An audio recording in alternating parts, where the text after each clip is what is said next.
nosotros vamos a trazar lo que se llaman los diagramas de solicitaciones características, que serían una curva.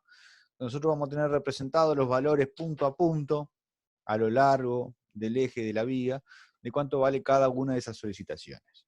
Es decir, que vamos a tener un diagrama, en el caso de estructuras planas, para el momento, uno para el corte y uno para el esfuerzo normal, ¿sí? Y cuando nosotros vayamos a dimensionar nuestras estructuras, vamos a tener que verificar de que la sección que nosotros le demos, la geometría que nosotros le demos, sea suficientemente grande como para soportar las solicitaciones características que tienen la carga, la viga en ese punto. ¿Sí? Perfecto.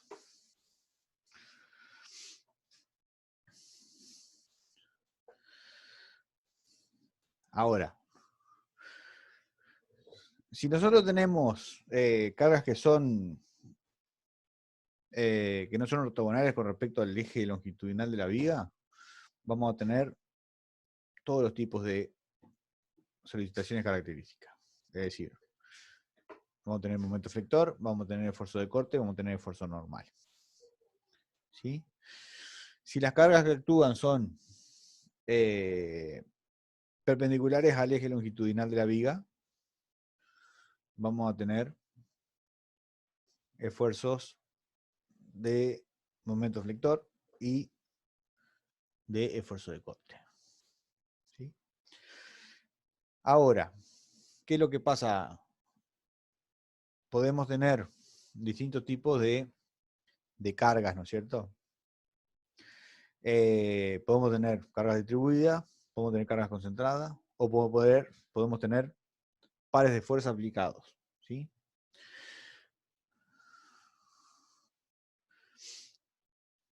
¿Se acuerdan de que habíamos hablado en un momento de que una carga distribuida podía ser reemplazada por un sistema equivalente, que una carga concentrada aplicada en el centroide? Y lo remarcamos muchas veces de que solamente eso era para el caso del estudio del equilibrio de un cuerpo. Bien, para el trazado de los diagramas de esfuerzo característico, van a ver de que no es posible utilizar el equivalente de la carga distribuida como una carga concentrada aplicada en el centroide. ¿Sí? Es más, vamos a ver también después con el análisis de que es preferible tener cargas distribuidas antes que cargas concentradas, porque las cargas distribuidas son menos solicitantes para los miembros estructurales que las cargas concentradas. ¿Sí? Bien. Acá tenemos distintos tipos de viga, ¿sí? Estáticamente determinadas. ¿Por qué estáticamente determinadas? Porque, bueno, por supuesto que la cantidad de incógnitas involucradas por los vínculos se corresponde con los grados de libertad que tiene, por la ecuación de la estática que tenemos y los grados de libertad que tiene la cadena cinemática. En este caso sería el caso más simple, lo que llamamos una viga simplemente apoyada. ¿Sí? Podríamos tener una simplemente apoyada, pero con un voladizo. ¿Sí? Esto que nosotros tenemos acá se llama voladizo. Bien. Podemos tener una viga empotrada. ¿Sí?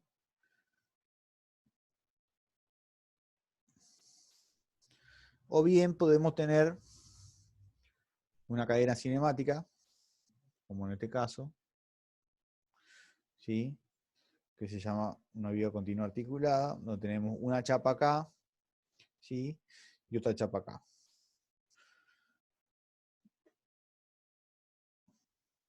como sabrán, porque lo vimos en clase pasada, una cadena cinemática de 2 chapas, chapa 1 y chapa 2, tiene n más 2 grados de libertad, por lo tanto, en este caso tendríamos 4 grados de libertad. 3 grados de libertad están restringidos por el empotramiento y el restante por este vínculo de primera especie. ¿Sí? Por lo tanto, sigue siendo una estructura estáticamente determinada. O bien podemos tener vigas que son estáticamente indeterminadas. Como por ejemplo, en este caso que tenemos una viga biarticulada, ¿sí? Vamos a poder hallar los valores de las reacciones seguramente perpendiculares a la línea de acción de la viga, ¿sí? Pero no vamos a poder determinar, en este caso serían las horizontales, ¿sí? Tenemos una viga empotrada, o sea, en este caso primero sería como tenemos 4 incógnitas involucradas por los vínculos, tendríamos una hiperestaticidad de 1 grado, ¿sí? Tenemos 2 grados de libertad restringido aquí, más 2 grados de libertad restringido aquí, son 4 grados de libertad, ¿sí? O 4 reacciones, por lo tanto nos está sobrando una. En este otro caso, en el caso bien empotrado, ¿sí? Tendríamos 6 incógnitas involucradas por los vínculos, por lo tanto tendríamos una viga estáticamente indeterminada de grado 3. ¿Sí? Acá tenemos en el caso de una viga continua, ¿sí? Que tiene un vínculo superabundante, que sería, por ejemplo, este que está aquí. También tendríamos 1 grado de hiperestaticidad. Bien.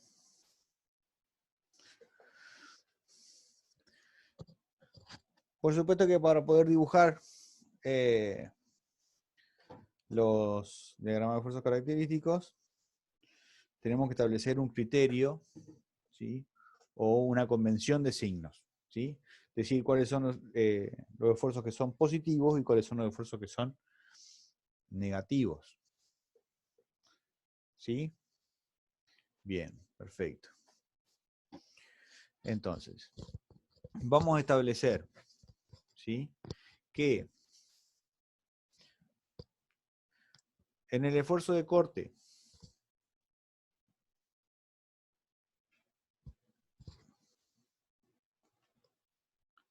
¿sí? Se ve medio poco ahí. Vamos a buscar otro color que se ve un poco más.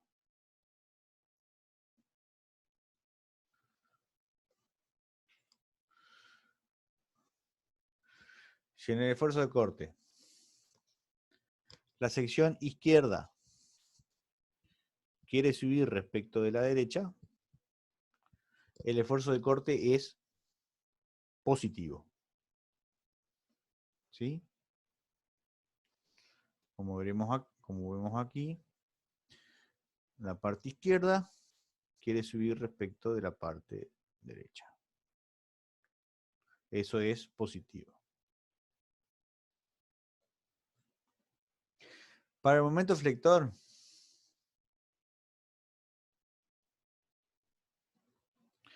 el momento flector va a ser positivo cuando las fibras superiores tienden a comprimirse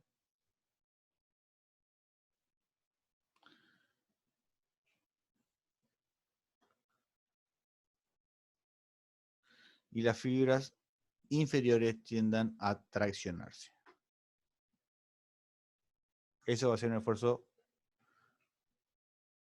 del momento flector positivo. ¿Sí? Y luego el esfuerzo normal vamos a decir que es positivo si el esfuerzo es de tracción y negativo si el esfuerzo es de compresión. Tal cual como lo habíamos visto, por supuesto, en la estructura articulada. ¿Sí? Bien. Vamos a mirar acá un ejemplo como para poder interiorizarnos un poco en tema, ¿sí? Y a ver si podemos redondear un poco los conceptos adquiridos. Bien. Tenemos una viga simplemente apoyada con una carga P centrada en el medio. ¿Sí? Vamos a tomar tantas secciones como variación en la ley de carga tengamos. ¿Sí? ¿Qué significa esto? Que de donde tengamos una ley constante, vamos a considerar que es una sección. Si aparece alguna fuerza o algún otro tipo de esfuerzo, lo que vamos a hacer es proponer otra sección. Por ejemplo, en nuestro caso acá, ¿sí? Tenemos la reacción de RA, ¿sí? Y esa reacción, esa ley se mantiene constante desde A hasta el punto C. Por lo tanto, vamos a considerar una sección, ¿sí? Entre A y C. Luego aparece nuestro amigo P, nuestra carga P, ¿sí?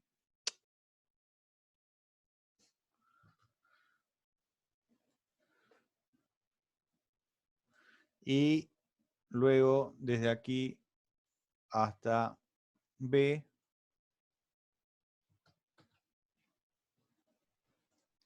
vamos a tener constante nuestra ley de carga, por lo tanto vamos a tener que plantear otra sección, sería S2 entre C y B. Bien. De cálculo de las reacciones obtenemos que RA vale 0,5 de P y RB vale 0,5 de P. ¿Sí?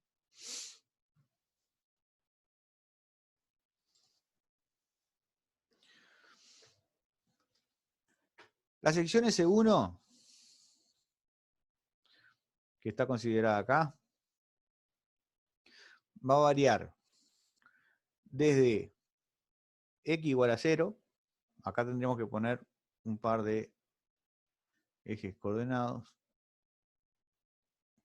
que empiecen, esto sería Y y esto sería X.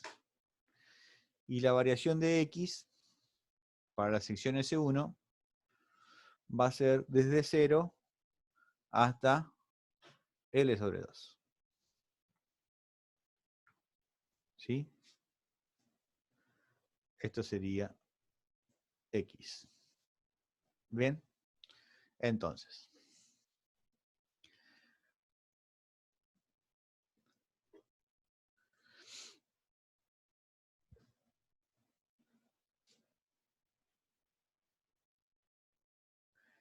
Podemos entonces cortar nuestra viga en una posición de la sección S1 y hacer desaparecer todo ese tramo de la viga, ¿sí? Y restableceríamos el equilibrio con los esfuerzos característicos, que como dijimos, hacer todas cargas que son perpendiculares a la línea de acción de la viga, van a representar esfuerzos característicos de momento y de corte nada más. ¿Sí? Entonces, planteamos un tramo de viga hasta la sección S1, que está a una distancia X, ¿sí? Y restablecemos el equilibrio con los esfuerzos característicos, M y Q. ¿Bien?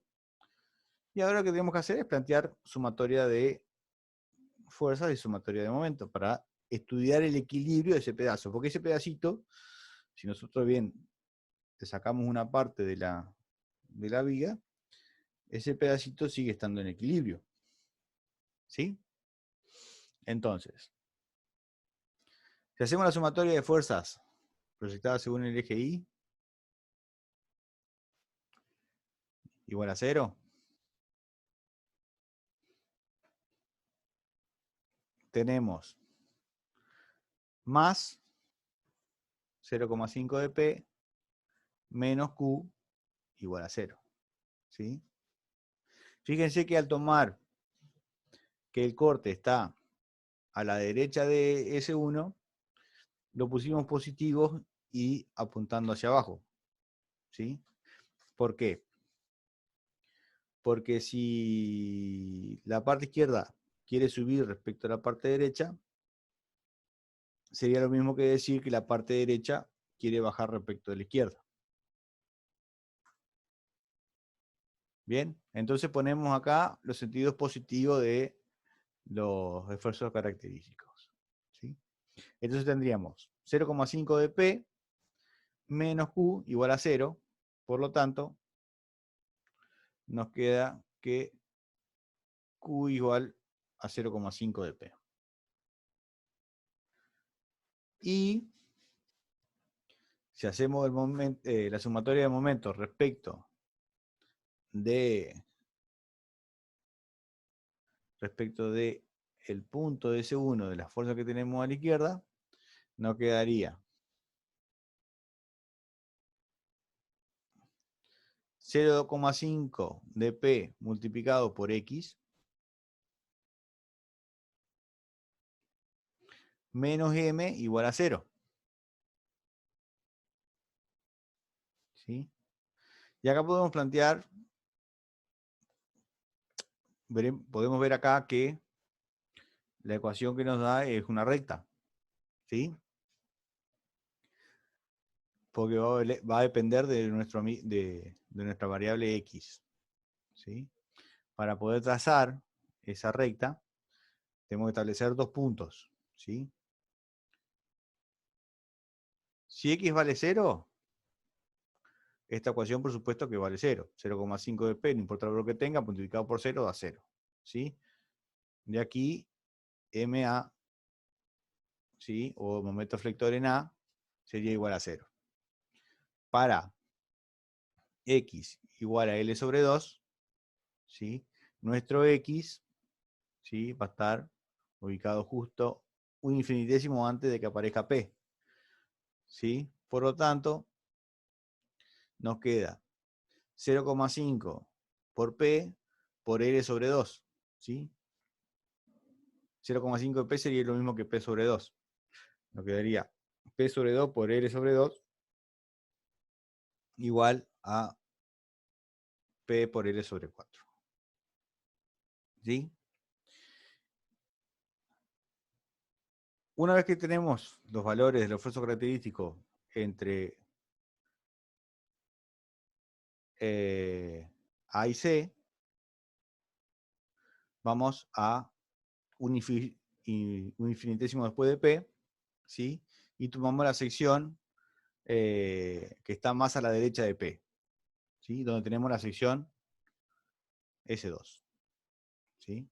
Nuestra sección S2 va a valer, por supuesto, desde L sobre 2 hasta B, ¿sí? O hasta L. Nuevamente,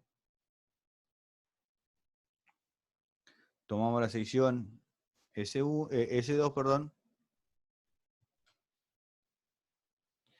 y quitamos todo lo que nos queda a la derecha de S2.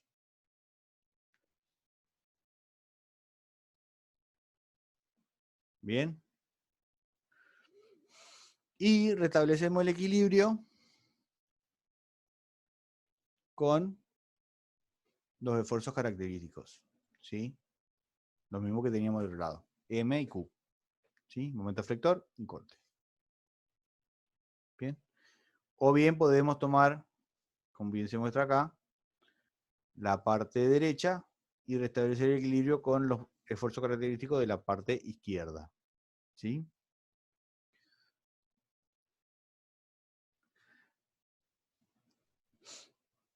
En el primer caso, ¿sí? Cuando hacemos la sumatoria de fuerzas proyectadas según el eje Y,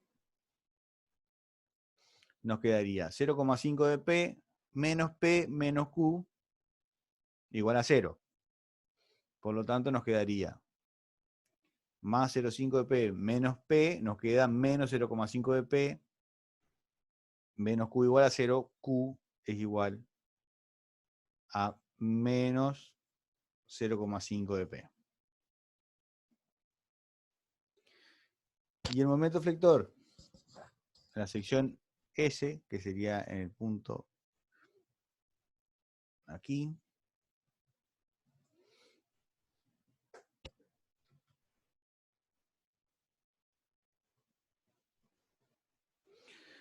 nos quedaría entonces, por un lado, sería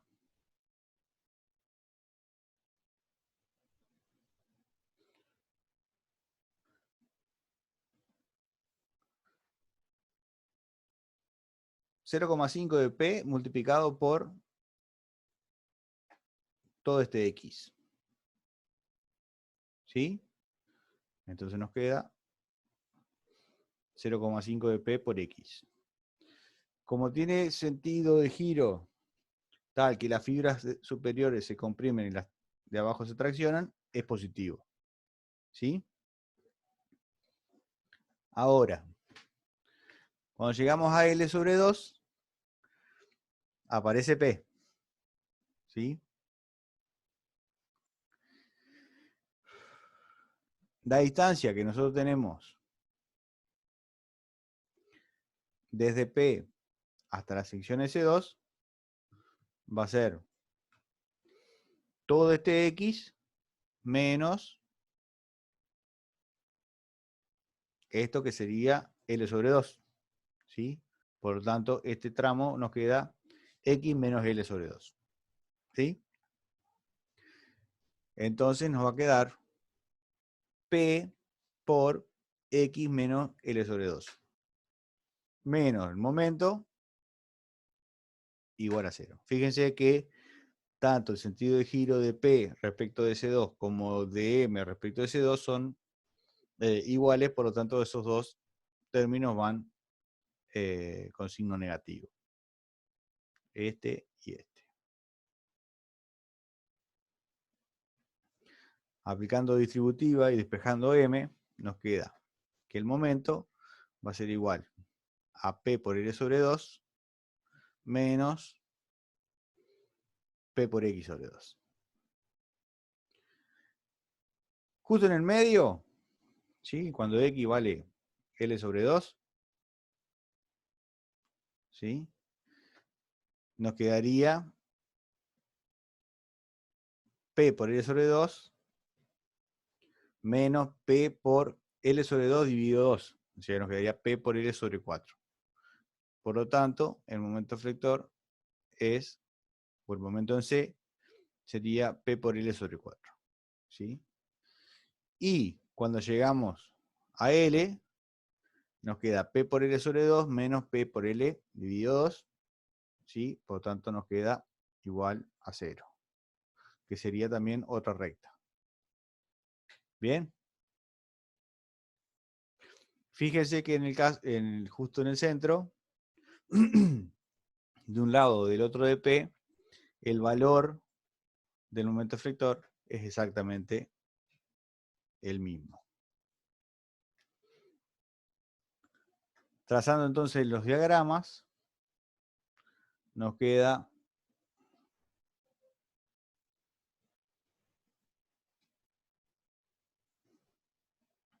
por un lado hasta X sobre 2, perdón, hasta L sobre 2, nos queda que el corte es positivo y vale 0,5 de P, y luego de L sobre 2, el corte pasa a ser negativo y a valer menos 0,05 de P. ¿sí? Y el momento flector va a tener una curva ascendente, una recta ascendente, hasta que llega al valor máximo, acá que dijimos que era P por L sobre 4, ¿sí? Y luego disminuir hasta 0. Tanto en un extremo como en el otro, los valores son 0. ¿Y por qué son 0 los valores ahí? Bueno, principalmente porque tenemos extremos libres, ¿sí? Las vinculaciones van a ver de que son articuladas, no tenemos ningún par aplicado en ninguno de los dos extremos, ¿sí? Por lo tanto, al ser vínculos articulados, el momento efector tiene que ser 0. Bien. Y justo en el centro, sí, por supuesto que es el valor máximo, ¿sí? Que vale P por L sobre 4. Y esto es un valor para recordar, que es el valor de momento máximo que se tiene cuando tenemos una viga simplemente apoyada, con una carga puntual, centrada en el medio. ¿Sí? Bien. Vamos ahora a otro caso. En vez de tener una carga concentrada, lo que vamos a tener es una carga distribuida, que podría ser, por ejemplo, el mismo peso de nuestra viga, ¿sí? Para poder estudiar el equilibrio, sí, podemos reemplazar la carga distribuida por su equivalente, que se valdría Q por L, ¿sí?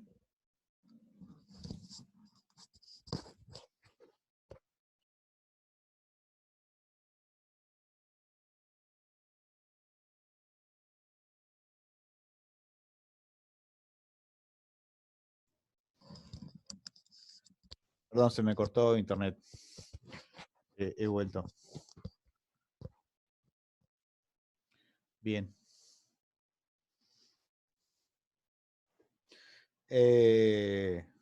Como les decía,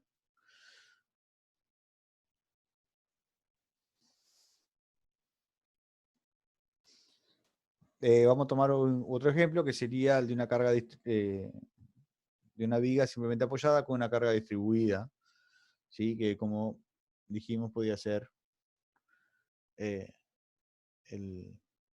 el propio peso. Bien, para poder calcular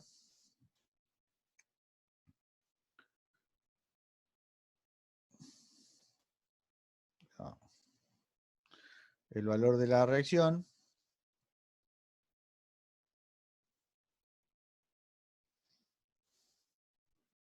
ahora sí se ve, para poder calcular el valor de las reacciones de vínculo, tomamos la equivalente que sería Q por L. Bien. ¿Sí? Haciendo sumatoria de momentos y de fuerza proyectada según el eje Y, hallamos que las reacciones valen 0,5 de Q por L, ¿sí? Lo mismo que valían para la viga de recién con una carga centrada puntual en el medio. Bien. Ahora, como tenemos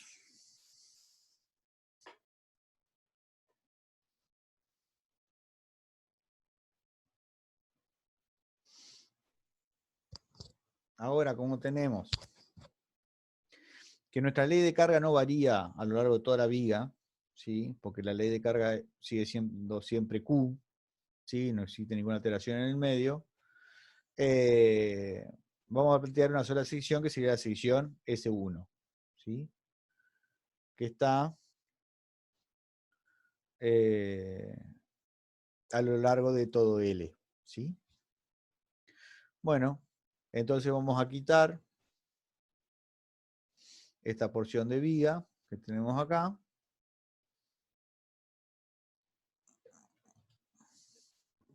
Maxi, una pregunta. ¿Cómo no?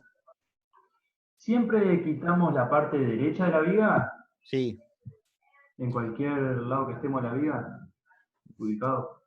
lo expliqué hace un ratito.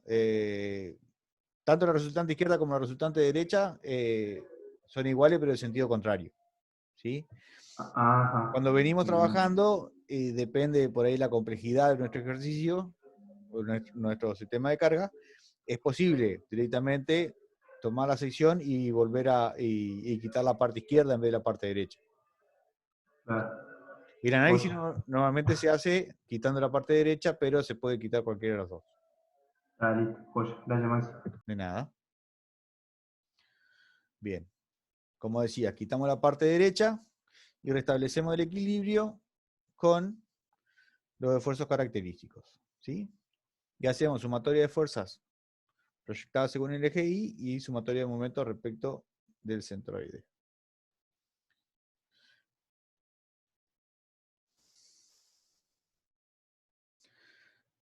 Si hacemos sumatoria de fuerzas proyectadas según el eje Y, tendríamos la reacción, ¿sí? 0,5 de Q por L, menos el pedacito de carga distribuida, que que tenemos acá, cuyo valor es Q por X. ¿Sí? Menos Q igual a 0. ¿Sí? De aquí vamos a tener tres valores. Para X igual a 0, el valor va a ser igual a la reacción, porque este término, ¿sí?, desaparece. Uy.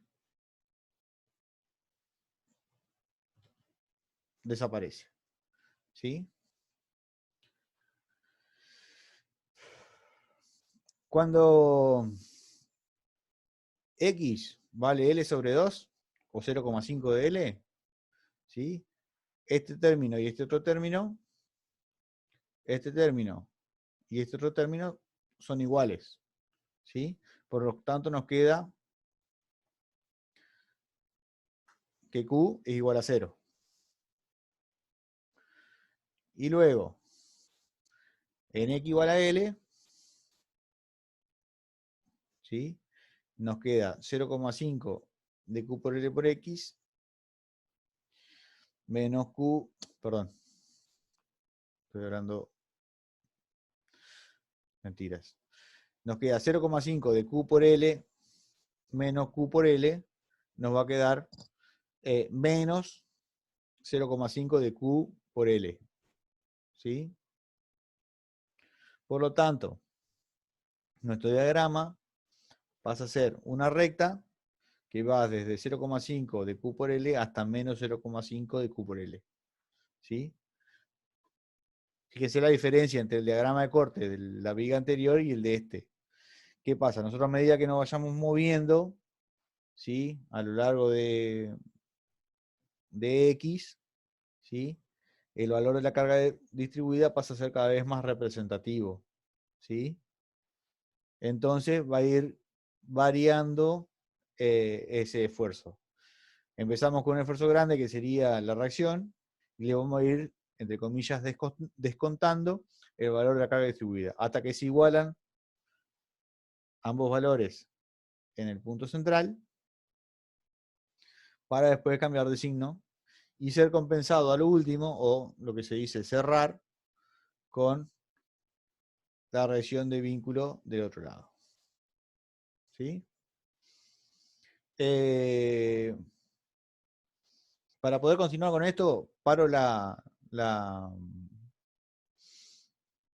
reunión y la vuelvo a empezar. Vuelvan a conectar.